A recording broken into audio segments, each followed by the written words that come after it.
Union Home Minister Amit Shah today assured Chief Minister Khemchand that the central government will fulfill the aspirations of the people of Manipur.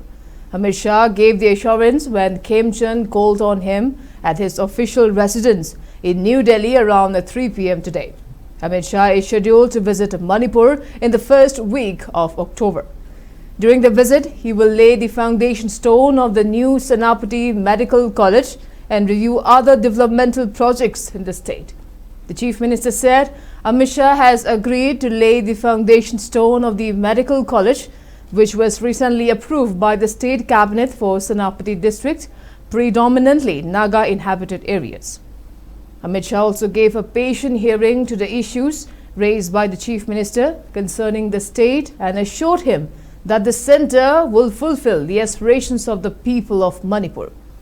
The Union Home Minister further lauded the state government for the successful resumption of the Imphal to Dimapur to Guwahati bus service and efforts to ensure free movement along the National Highway No. 2.